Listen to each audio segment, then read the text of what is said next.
இந்த வீடியோல 11th standard chemistry unit 1ல ஒரு ஷார்ட் ஆன்சர் பார்க்க போறோம். பிரீஃப் ஆன்சர்ல 26th number question define relative atomic mass. ரிலேட்டிவ்னா கம்பேர் பண்றாங்கன்னு அர்த்தம். அட்டாமிக் மாஸ்ன்றது ஆட்டம் லெவல்ல உள்ள மாஸ் நிறைய வந்து கம்பேர் பண்றாங்க. அதுக்கான டெஃபினிஷன் கேக்குறாங்க.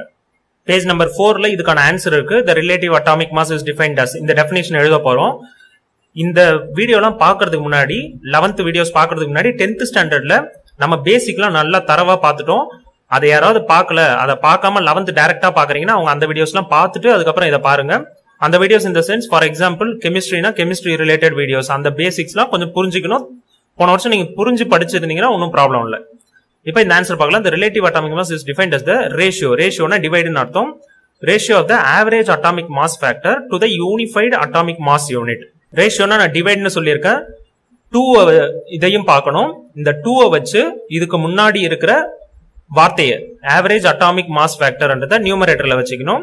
2 அதற்கு அப்புறம் இருக்கிற வார்த்தையை த யூனிஃபைடு அட்டாமிக் மாஸ் யூனிட் இருக்குல்ல, இதை டினாமினேட்டர்ல வச்சுக்கணும். இதுதான் ரேஷியோவோட பேசிக். சோ இதை வந்து டிவைட் பண்றாங்க. அதுல உள்ள வார்த்தைக்கான மீனிங் பார்ப்போம். ஆவரேஜ் அட்டாமிக் மாஸ் ஃபேக்டர்னா ரொம்ப சிம்பிள். இப்ப ஏதோ ஒரு பொருளுடைய ரிலேட்டிவ் அட்டாமிக் மாஸ் நம்ம கண்டுபிடிக்கிறோம்னா அதனுடைய அட்டாமிக் மாஸை நம்ம அங்க யூஸ் பண்ணணும். நம்ம எக்ஸாம்பிள் பார்க்கும்போது உங்களுக்கு ஈஸியா புரிஞ்சிடும். நெக்ஸ்ட் யூனிஃபைடு அட்டாமிக் மாஸ் யூனிட்னா என்னன்னா, நம்ம அட்டாமிக் மாஸ் யூனிட் நம்ம லாஸ்ட் இயர்லயே பார்த்திருக்கோம். அட்டாமிக் மாஸ் யூனிட் இல்லது யூனிஃபைடு அட்டாமிக் மாஸ் அதை வந்து எப்படி டிஃபைன் பண்ணுவாங்கன்னா 1/12 of the mass of carbon 12 ஆட்டம்.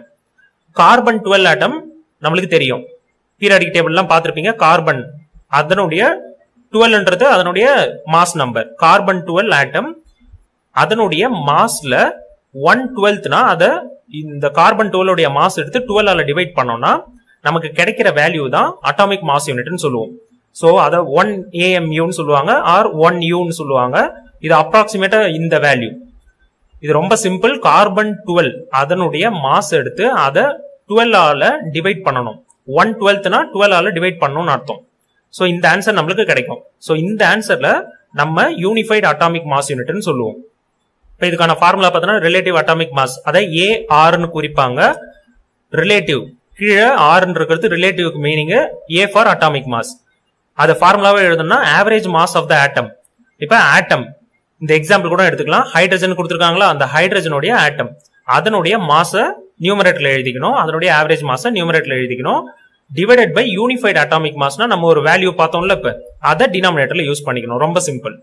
இந்த டெஃபினிஷனையே இன்னொரு விதமாகவும் சொல்லலாம். Ratio of average atomic mass factor to the unified atomic mass யூனிட்டுக்கு அதுக்கு பதில 1/12 of the mass of carbon 12 atom அப்படின்னு டைரக்டா கூட இங்கேயே கொடுக்கலாம். சோ ரெண்டுமே சேம் தான்.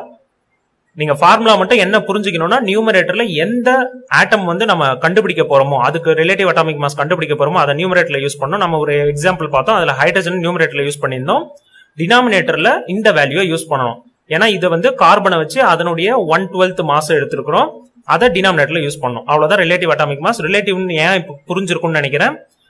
கார்பனோட கம்பேர் பண்றோம். எந்த ஒரு ஆட்டம் எடுத்து அதுக்கு ரிலேட்டிவ் அட்டாமிக் மாஸ் கண்டுபிடிக்கணும்னாலும் அதை கார்பனோட கம்பேர் பண்றோம். அதனாலதான் அதுக்கு பேர் வந்து ரிலேட்டிவ். ரிலேட்டிவ்னா கம்பேர் பண்றதுன்னு அர்த்தம். இதோட இந்த வீடியோ முடிஞ்சிருச்சு. உங்களுக்கு வேற ஏதாவது டவுட் நான் கமெண்ட்ல போடுங்க. இந்த வீடியோ பிடிச்சி மறக்காம லைக் பண்ணுங்க. உங்க ஃப்ரெண்ட்ஸ் ரிலேட்டிவ்ஸ் கூட இந்த வீடியோவை ஷேர் பண்ணிக்கோங்க. தேங்க்யூ.